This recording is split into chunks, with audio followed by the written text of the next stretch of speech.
The year was 2004, a quaint pocket in time that predates the cultural shift brought in by the internet going mainstream, certainly predating entertainment platforms like YouTube and the boom of games media within them. It's hard to even imagine, let alone fully remember, what life was like back then. But there are some things that stick in our memory more than the others. Like this very normal day when I went to the internet cafe where I was a regular at and opened my favorite website that covers video games. Headlining the homepage was the review of Doom 3. And this is how the review began, and I quote, "Prepare to be scared. Very, very scared." Despite these ominous words, all I could think was, okay, so there's a new Doom game out. And when the cafe finally got the game installed, I more than happily paid to experience the game myself. I had my guard up and was ready for some scares. And you know what? Nothing had prepared me for what was to come. Let's take a trip down memory lane with Doom 3.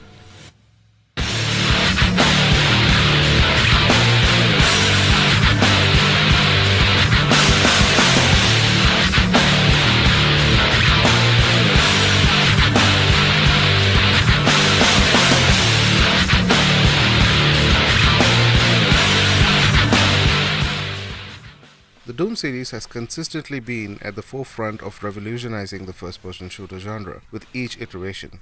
The classic Doom and Doom 2 can be credited for pioneering the FPS genre, establishing a template with their frenetic gameplay that influenced the creation of multiplayer corridor shooters like Quake and its sequels. When Doom 2016 was released, it brought about a significant reinvention of the formula, injecting new life into a genre that was becoming saturated with military shooters.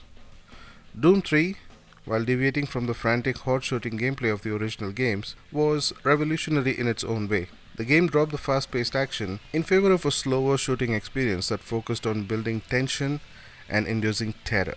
While this departure was met with some controversy at the time, the end result was undeniably glorious.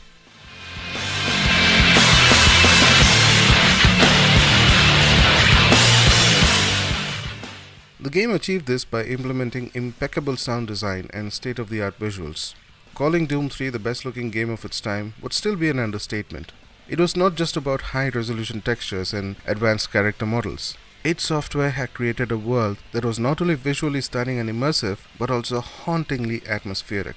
The lighting effects, dynamic shadows, and detailed textures brought the Martian landscape and demonic horrors to life. Every nook and cranny of the facility and other areas in the game feel like they have a story to tell. This effortlessly got the players immersed in the world of Doom 3. However, with all the effort put in the visuals, the genius behind Doom 3's design is in what cannot be seen. Darkness plays a major role in the game, as monstrous abominations could creep out of any corner at the most unfortunate moment. This, combined with the ambient music, unsettling whispers, and the guttural roars of demonic creatures, made way for some genuine scares.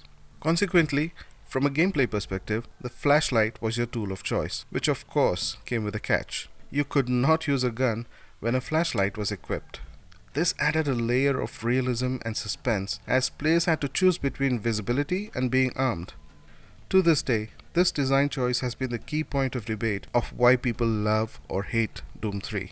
The remastered Doom 3 BFG edition bypassed this by giving the player the ability to carry a flashlight and a weapon at the same time, prompting Doom 3 purists to stick to the original version of the game. ID on the assailants. They're mean SOBs. You don't have a clear path back to HQ. Lock up on ammo, establish a stronghold, and keep them at bay.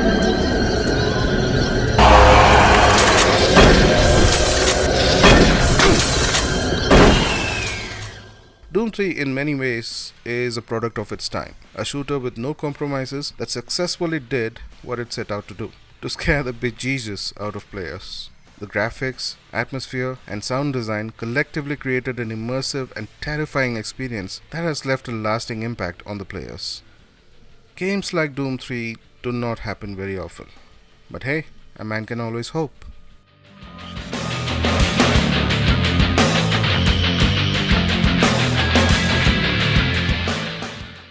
And that was a trip down memory lane. Have you played Doom 3? If so, what is your opinion on the game? How different do you think it is compared to the modern day Doom titles? Sound off in the comments. Let's have a conversation going. Until then, I'm Ishaq, and this video was brought to you by iXie. You take care. Stay safe and keep gaming.